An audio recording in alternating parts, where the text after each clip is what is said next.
Hello, my name is Alex. I'm a leadership coach, communications professional, and I'm on staff with the Center for Mentoring, Coaching, and Leadership Development at Grandview University. In this session, I will be introducing you to the concept of active listening. According to Michael Nichols in his book, The Lost Art of Listening, the essence of good listening is empathy, which can be achieved only by suspending our preoccupation with ourselves and entering into the experience of the other person.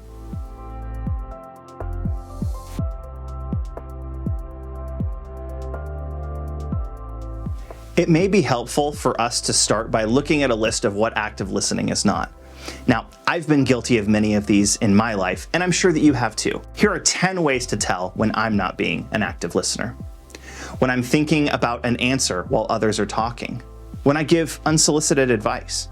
When I suggest they shouldn't feel the way that they do. When I apply a quick fix to their problem. When I fail to acknowledge their feelings. When I fidget, stare at my phone, and appear rushed. When I fail to maintain eye contact. When I don't ask follow-up questions. When I top their story with a bigger and better story of my own. And when they share a difficult experience, I counter with one of my own. Now that we know what active listening isn't, let's take a look at the characteristics of effective active listening as described by Dr. Mary Sue Pickering. Active listening is a desire to be other-directed rather than to project one's own feelings and ideas on others. It's a desire to be non-defensive rather than to protect the self. A desire to imagine the roles, perspectives, or experiences of the other rather than assuming that they are the same as one's own.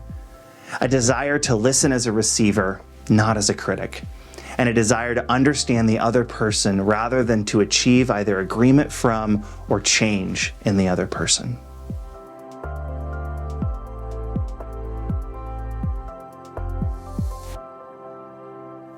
It may be helpful to think of listening as 3 distinct levels, each getting more focused on the other and less focused on yourself. None of these are inherently good or bad in their own right. They all have situations in which they're helpful. First, passive listening is when our attention is on ourselves and what we will say next. Second, logical listening is when our attention is on the content of what the other person is saying, but not really on them as a person. Finally, active listening is when all our attention is fully on the other person in an attempt to hear verbal and nonverbal content to discern what is really being communicated. Speaking of nonverbal communication, it is worth remembering that communication between two people is much more than simply the words that are exchanged. Nonverbal issues such as body language and tone of voice often have a greater impact on the interaction than any of the actual content of the conversation.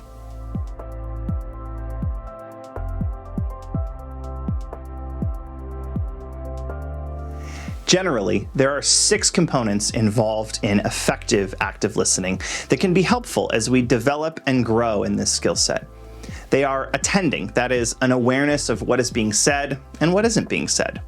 Interpretation of that verbal and nonverbal communication, asking appropriate questions, understanding and maintaining the focus of the conversation, reflecting back to the speaker that you understand what they said, and summarization. Bringing it all together in an agreed upon final summary. That's a lot to manage.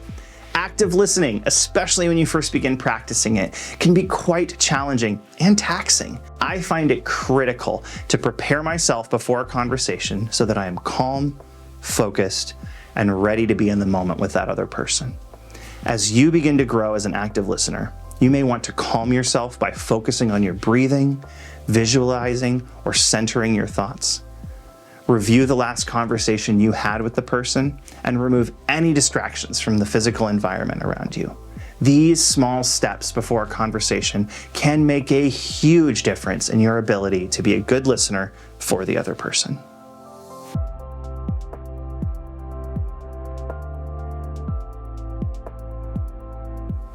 Have you ever had a conversation with someone and something just seems off?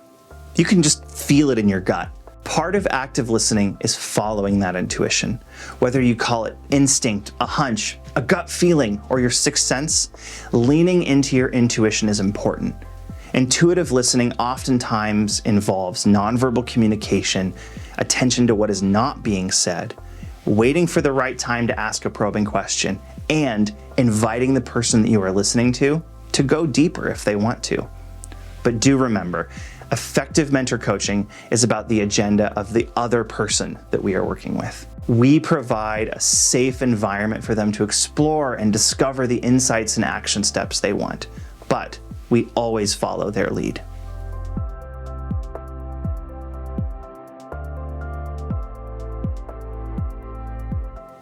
Now that you know what active listening is, let's see it in action.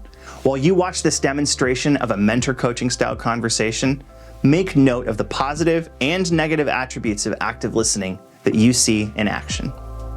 Hey, Alex, how you doing, man? I'm doing well, Paul. How are you doing? Good. Hey, I've got a question for you. Okay, what's up? Okay, yeah. So what's the favorite place that you've ever visited? You know, I don't know if it's top of my list, but boy, it's got to be near the top. That we are almost 5 years to the day from when I got back from a week and a half in Iceland. Iceland? Yeah. Okay, yeah. Well, tell me about that.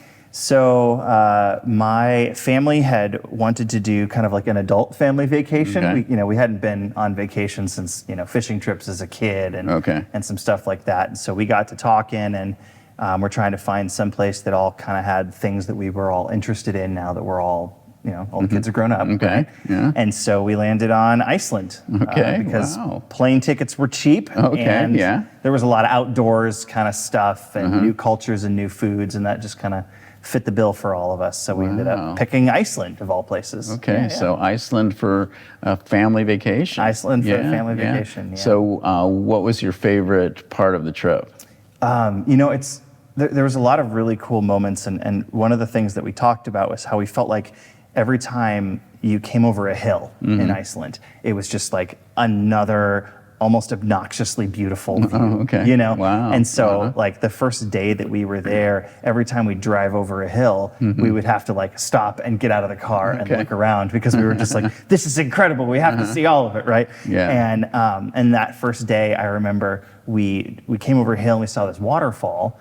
And we had read in Iceland that basically, a lot of these like roadside things, if there's a pull off or a parking lot, they're, it's okay to explore it. Okay. It doesn't necessarily have to be marked national park. If they've put a pull off, you can go check it out. Yeah. And so we pulled off the road and we hiked up this waterfall for an hour and a half, and then got back down and had a picnic before going on to our Airbnb we were staying at this night. But then we realized that was the least cool natural feature we would see the entire trip. Oh, really? Oh, okay. It was just the first day, and we were so excited that we had to stop and check out this waterfall. But by the end of the trip, we had seen waterfalls and geysers and mountains and all kinds of things. That just this little waterfall we climbed for an hour just paled in comparison to the rest of it. But we were so excited to be together, to be in this new place, and so that was just a really kind of fun moment for us as a family. So if that was the least beautiful place that you saw in Iceland, what was the most beautiful place? So there's a place, I'm probably mispronouncing this, but they called it, I think it's called Brewerfoss or something sort of similar to that.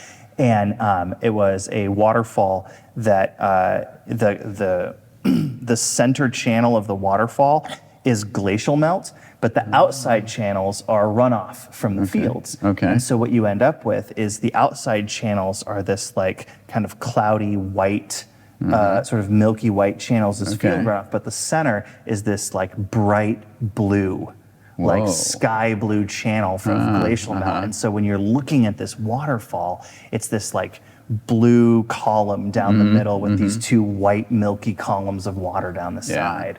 And I've never seen anything like that in my life. Wow. Still haven't. It wasn't the biggest waterfall we saw or anything, but just that color was just wild to see. Okay. Yeah. So when you reflect on your family vacation to Iceland, what's the kind of the best memory of the whole experience? I think there was one day when we hiked into a dormant volcano. Okay. Which is a sentence in and of itself that's just amazing that I even get to say that. Wow. Right? I just feel incredibly privileged to even be able to say that I hiked a dormant volcano. But what it was is just a lot of stairs. Oh, okay. You know, a lot of like hiking up kind of rough terrain and stairs and stuff. And we got to the end of it and we were all exhausted. And we got back to our Airbnb that we were staying at. And we just sat around for the entire evening, grilling and sitting in the hot tub. Okay. And, you know, like staring out at the, you know, at the countryside and stuff like that because we were just so exhausted from such a grueling day of hiking that I don't know, you know, up until that point, like when was the last time without, you know, the kids and the nieces and nephews running around or without places to be and things to do that my family, especially like my brother and I and my parents just sat around and spent an evening just laughing and hanging out together, you know, outside of like Christmas, you know? And so like that was really good to be after that such an intense hike and family bonding moment to also have such good family bonding time, you know, around the hot tub and the grill. Yeah, just connecting with one another. And just connecting with one another. It was awesome. it was like so life-giving and just heart-filling kind of stuff. Great. Yep. Yeah, well, thanks for sharing your story with me. Yeah, absolutely. Thank you for asking about it. Yeah, that's awesome. Okay. Cool. Thanks, Paul. Yeah. Effective mentor coaches have a lot of tools in their toolbox to help the people that they work with. Active listening is one of the most critical and fundamental skills of a mentor coach. I hope that in our time together, you've learned how valuable a skill it is and how you can start to become a better mentor coach by becoming a better listener.